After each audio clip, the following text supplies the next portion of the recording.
So I guess we'll just get started a little bit early, and I'll just give you guys a brief description of what trading the news is. So for those of you that are familiar with my research, I tend to trade anywhere between a few days, maybe even a few weeks. But trading the news is slightly different, and when I'm looking to trade the news, and because I have such a strong background in fundamental analysis, I look at trading the news as something that's right up my alley, and I actually like to take advantage of a lot of the volatility that comes after a lot of these news events. And today we'll be going over 3 examples. And essentially, when we're looking to trade the news, sometimes it's very clear-cut, but other times it's not really clear, especially when we take a look at the initial reaction following these major event risks. Today we'll be going over some of the steps that I really like to take and a lot of the checklists that I have before I look to even trade the news, and essentially my thought process of when I look at the price action following a lot of these major event risks. But before we get any further, let's quickly go over this risk disclaimer. So, like trading any financial product, trading foreign exchange entails a lot of risk and is certainly not suitable for everyone. So I definitely recommend everyone to do their own homework, know what you're getting into, because we do have a high degree of leverage in foreign exchange, which can act as a double-edged sword. So we'll be going over a few examples today, but of course, past performances are not indicative of future performance as well. But we'll just jump straight into things today. So, trade the news.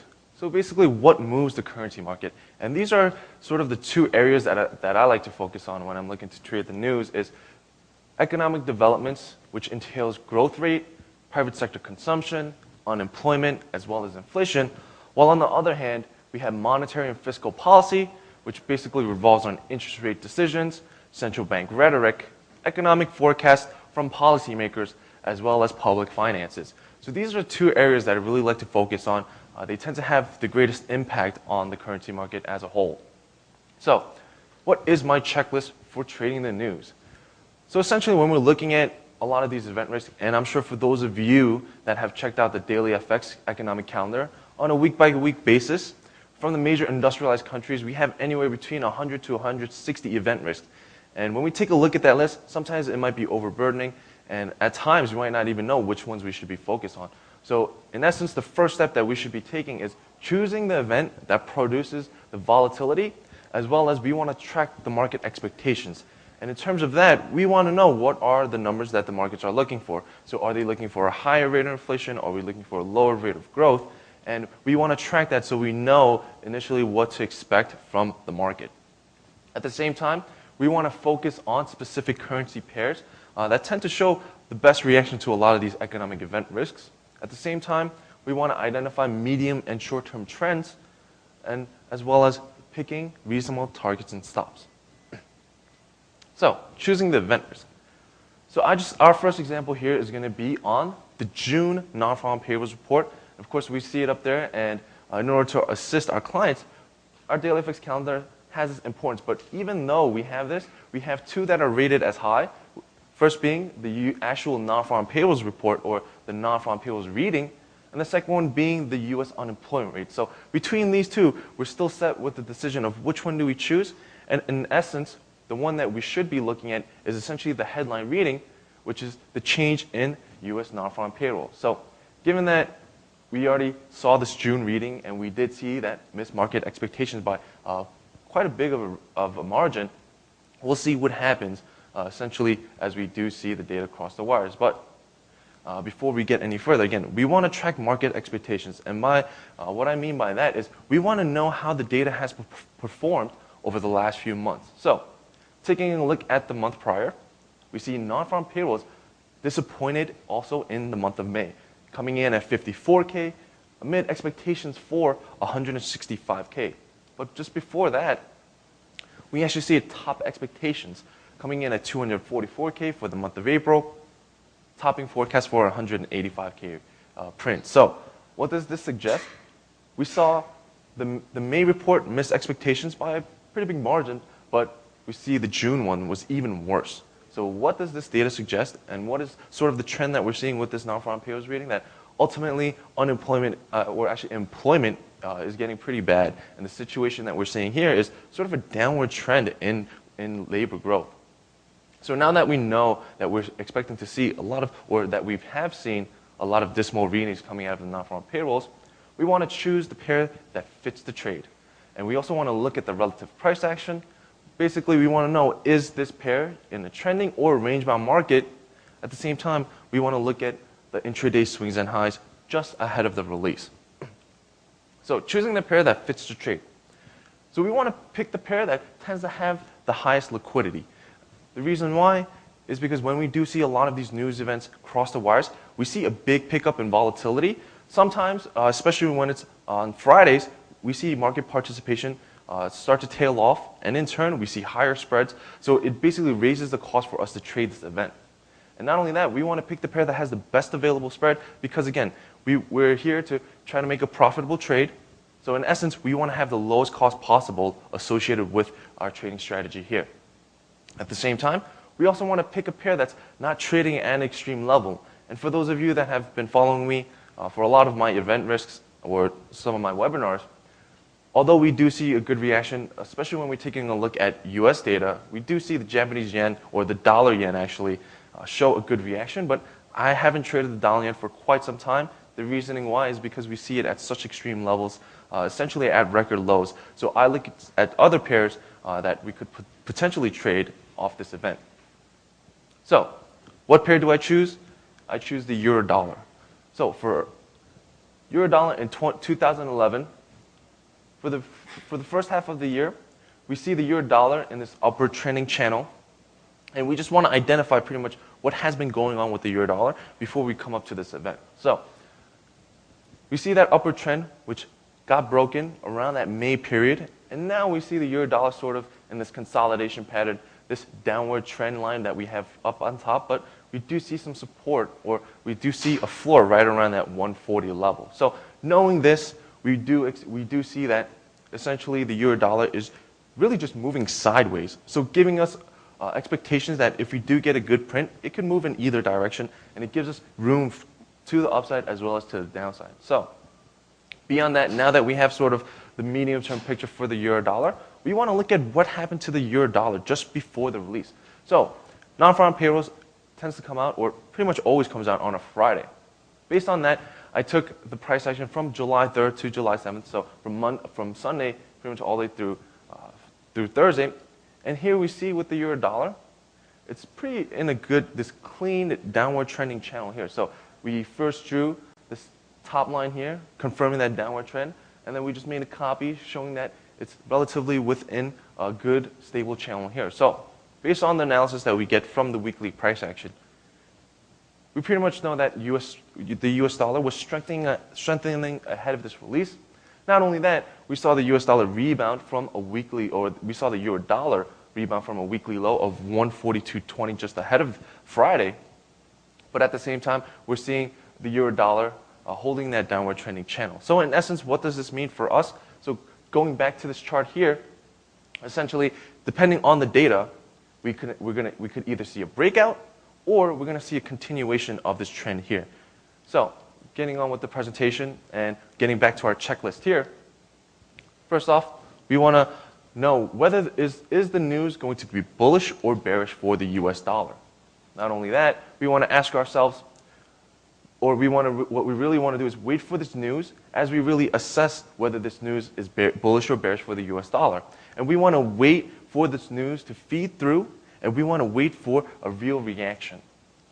Not only that, we want to look for confirmation behind the initial reaction. So for those of you that have joined me for some of my webinars, I typically like to wait, and sometimes I don't even take a trade depending on how the market reacts. So again, when we're looking to trade the news, we're going in the mindset of preserving our capital, and we're not really trying to jump on any moves that we're seeing.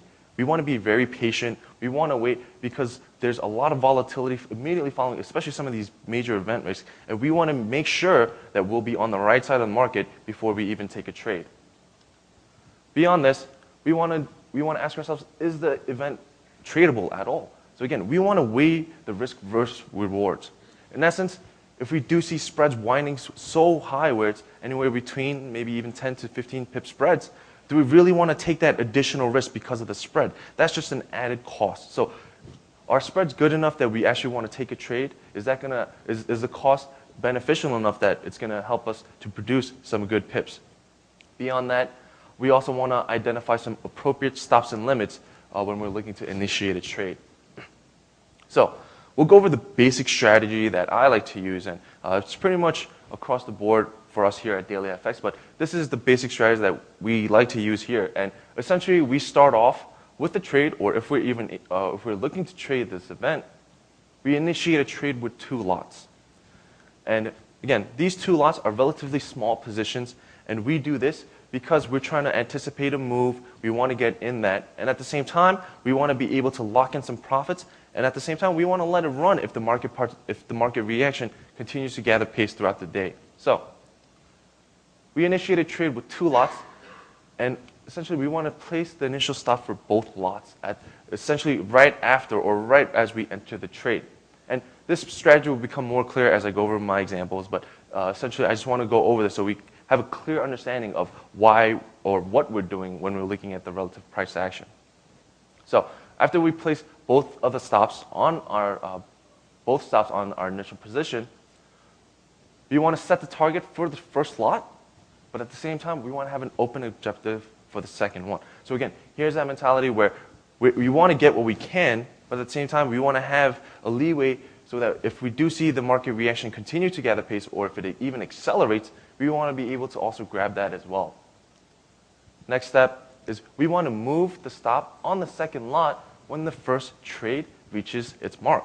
So in essence, when we're able to gather in those gains, what we want to do is, in order to protect that, on our second remaining lot, we want to move the stop to cost, essentially at break even. So regardless of what happens, even if our second position doesn't work out too well, we'll still have the gains that we made with our first lot. Lastly, we want to use discretion in our second target, and we'll get more into that as we head towards the end of the presentation today.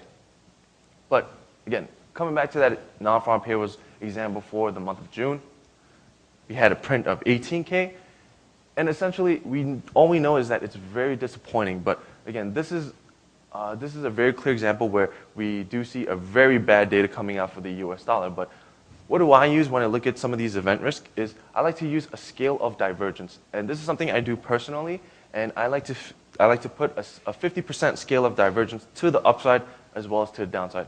And what I mean by that is, if we had a non-farm payrolls print of 50% lower than forecast, so in essence, if we had a print of a 53K for non-farm payrolls, I would assume that would be very bearish for the US dollar, and essentially I would probably have this expectation of selling the US dollar. Vice versa, if we did see non-farm payrolls come in 50% better than expected, so coming in at 158K, I would do the reverse, where I would be looking to buy the dollar and go long on the dollar position. So here we have the actual price action, and here we have the initial market reaction. So this is 12:30 GMT, and this is a 5-minute chart of the euro dollar. So here we have non-farm payrolls crossing the wires. Not much of a reaction here. Initially, we really just see the pair maintain this relative range that we saw just ahead of this release. And pretty much we're just, at this point, remember, we're still on the sidelines. Just because we did get that decimal print and we are seeing that bounce in the euro dollar, which is the bearish dollar reaction, we haven't really taken a trade yet. And again, at this point, we're still waiting because we want to see this market reaction really play out. Scroll 5 minutes ahead, we see the euro dollar break out of that range here. And then we see it moving higher, or initially we actually saw it spike down all the way down to 142.05. So basically, we saw it spike pretty far down, but we saw it move all the way back up to close higher on the day, or to close higher on that 5-minute candle. And we actually saw it close above that range. So initially, if we take a look at this candle, it's actually pretty wide, coming, topping out all the way above 142.70, but dipping all the way below that 142.10 level. So we have this big range, and again, at this point still, even though we see all this volatility, we're still sitting at the markets. Why? Because we want to wait for that confirmation. So let's just say we saw this break below the range and we actually shorted. We would have been really out of the money at this point. And this is just initially 5 minutes following the release. So what do we do next? We're still sitting on the sidelines here. We're waiting for that confirmation. So are we getting this confirmation? Initially, at this point, we are seeing some good confirmation. Why? Because going back to the previous example, we had a tighter range for the euro dollar that I was watching, but now I widened it to pretty much the overnight range that I saw completely for the euro dollar. And now it's actually breaking above that overnight range, closing higher and closing above that 142.80 level. So again, giving us that confirmation that we want. We saw a really bearish number for the US dollar, that 18K print. Again, far missing, or really missing that, really missing market expectations. And now we're seeing this bearish US dollar reaction gather pace. So at this point, I'm feeling more confident that ultimately we might see this gather pace. And in essence, at this point, I might be considering to take a long trade on the euro dollar and looking for some potential entries, as well as looking at some price levels where I might be looking to take profit. So right here, essentially what we want to do is, the strategy I like to use is, I like to pick out a lot of these ranges, and what I like to do after these ranges is, once we do see a break of this range, that gives me a signal that maybe I would like to go long on this pair, but I want to see this gather pace. And that's why I'd like to put my entry a little bit above that, because if we should see this momentum gather pace, we should see it really build up, and we should get a good move out of that. So what have I done here is, we saw a break up out of the channel, and it's 12:45 GMT right now, so it's essentially 10 minutes following this release, and I'm still out of the market, and yet I'm starting to maybe think about an entry right around that 143 level. And essentially, what would I do here?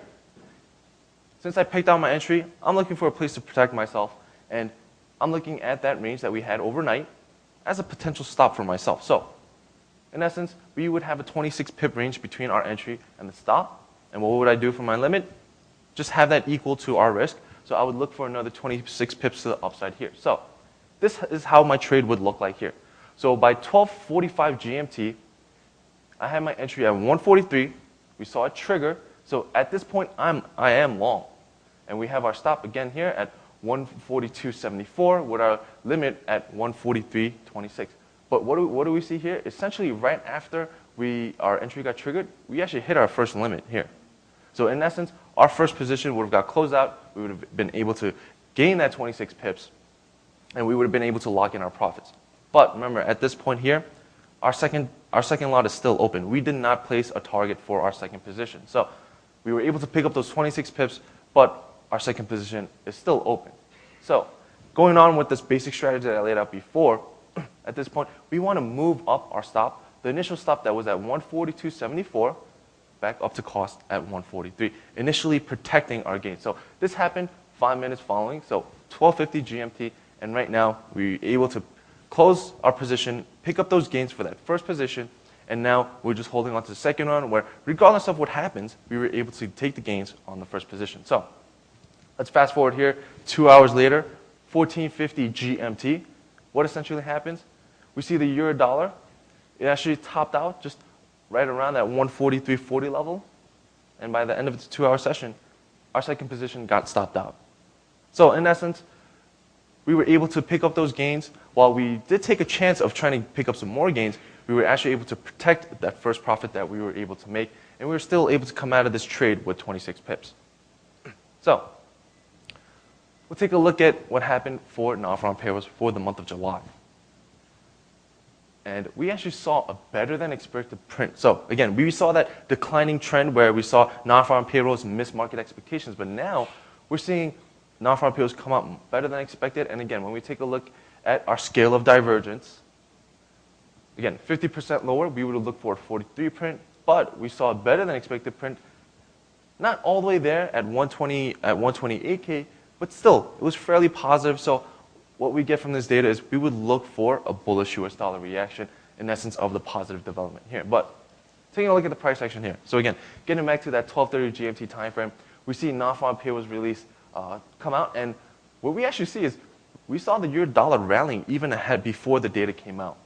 We saw it break out of this range, and we actually see a high of 142.16. So at this point, I'm really just sitting there, and again, we're out of the market. We're not taking any positions yet, and we want to wait to see whether we're going to see the reaction that we're expecting again, a bullish US dollar reaction to this data. So moving on, 12:35 GMT, 5 minutes later, we see a spike all the way down to 141.56, and we're seeing the euro dollar trade back within that range. So completely retracing that rally that we saw just ahead of this data, and it's coming back in. And at this point, again, we're still waiting for that confirmation. So what am I looking for here is, I really want to see a break below that range here, just ahead of the data, a break below that 141.49 level to really give me the conviction that ultimately we might see this momentum gather pace, and I might want to trade it. Fast forward 5 minutes, we see another push lower. We're seeing the euro dollar continue to trade within this range, but really right now we saw a break above, right around to 141.80, coming back down and closing lower. So again, giving us that added confirmation that ultimately maybe we'll see this momentum gather pace, this bullish US dollar reaction gather pace. So what will we look to do here? And again, as I mentioned before, the conviction that I would like to see here is a break below the range here. Maybe I'll look to enter a trade at 141.45. So again, we're still at 12:40 GMT, and this is my thought process of what's going on here. So we're seeing that bullish dollar reaction that we were expected to see, it's panning out, and we're seeing price action trade back within this range. So once we do see a break, I'll look to jump in. So we have our entry at 141.45, but let's take a look at what happened in the next 5 minutes. We see our entry get triggered at 12:45 GMT. And we have, again, my stop is standing at the top of the range here. So a little bit wider than our previous example here, but basically we want our limit to equal our risk. So our target is all the way down here at 141.20. So now we have our trade set up. We're actually in the position. We have our stops and limits in place. And all we can do from here is really just watch what happens. So let's fast forward an hour. And what we clearly see here is right after our entry got triggered, we see it quickly reverse and really just taking us out of this trade almost within the first hour of trading. So our stop was triggered at 141.70, and we see the euro dollar actually rally all the way back above that 142 level. So clearly, this example here that we just had with the July non-farm payrolls report didn't pan out as we expected. And at times, and really when we're trying to trade a lot of these event risks, this in essence can happen many times. And this is the reason why we want to have really close stops and limits where we're able to really just pick up those gains following the immediate market volatility. And here, again, we took all the steps that we could possible to really preserve our capital, to try to be on the right side of the market. But again, sometimes it doesn't play out how we want it to. And this is why we want to have that we want to be able to pick out our targets and stops as we get into the trade. And we want to have those clear levels marked out before we jump into a trade. So this is sort of the economic data that we will be covering. And we'll move on to my next example here, which is based on monetary policy, based on the FOMC interest rate decision. So I really liked the FOMC rate decision because personally, when I was in college, I never understood why what the Fed said would move the market so much. But really, looking at the example, we'll see what happens. But this is just another example of why it's very interesting and why I really like to trade the news, because we do get that good bit of volatility following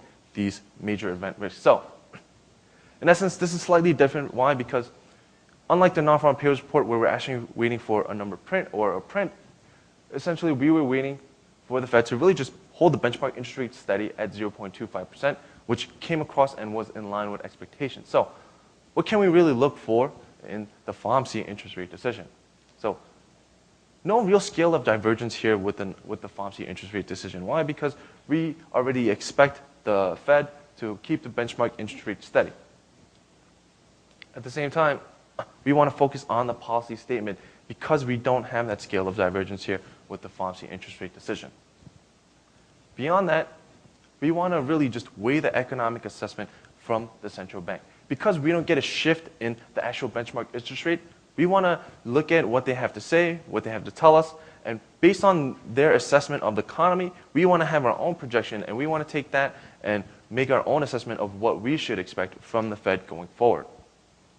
So, with the Fed interest rate decision, this is actually the policy statement that followed after we got the rate decision.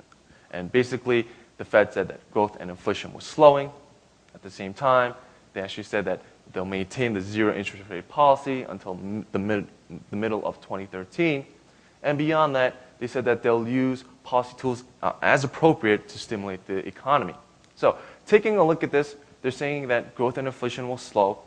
They're saying that they're going to keep rates low for a very extended period of time.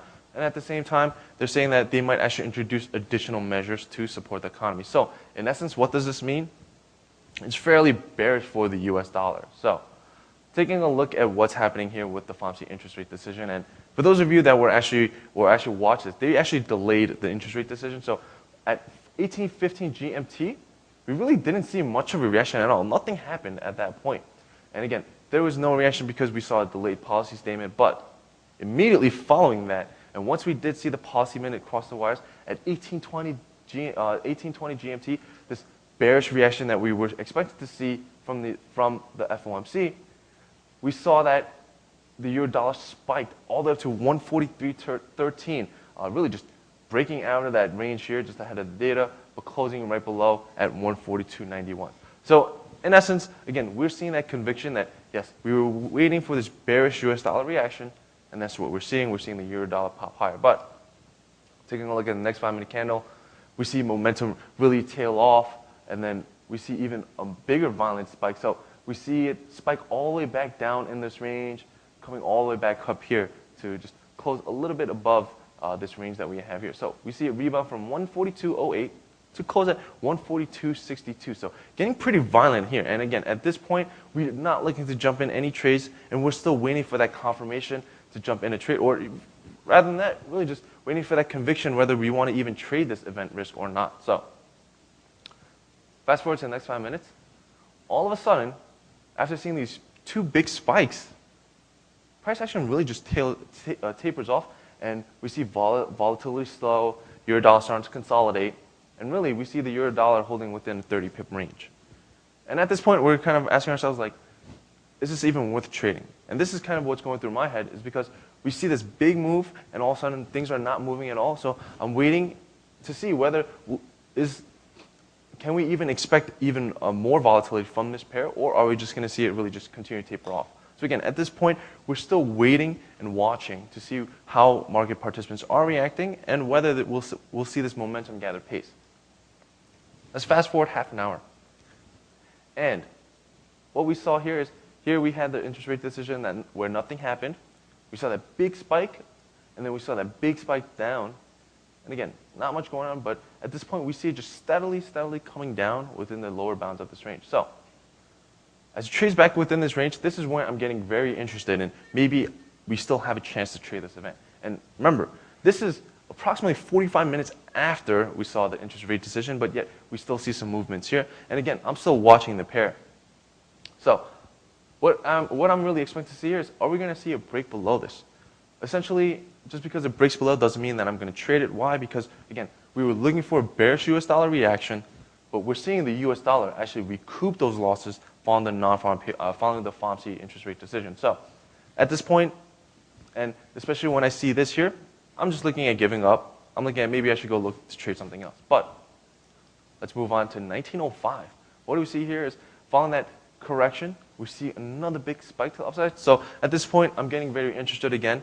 Maybe we're going to see this gather pace, and I'll give it another try. I'll keep a watch on it, and if we see it break above this range that we saw overnight, once again, maybe I'll look to trade it, and my entry would just be right around above that, right around that 142.60 level. So taking a look at the next 5-minute candle here, we did see a break above. So we see a break to the upside, and this will be a little bit different. Why? Because first, I actually set up my limit here, and after I set my limit, that's actually when I set my stop. So the mentality that I had with this non-farm payroll, or actually the FOMC interest rate decision here, I was just pretty much looking for a test of that high that we saw immediately following this release.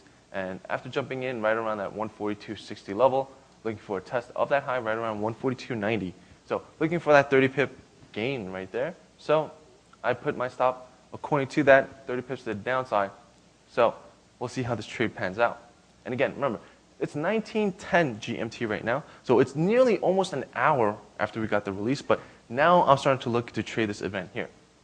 And in essence, it basically took nearly an hour for all this noise to clear, and now we're seeing a clear direction for the euro dollar. Taking a look here, what happens?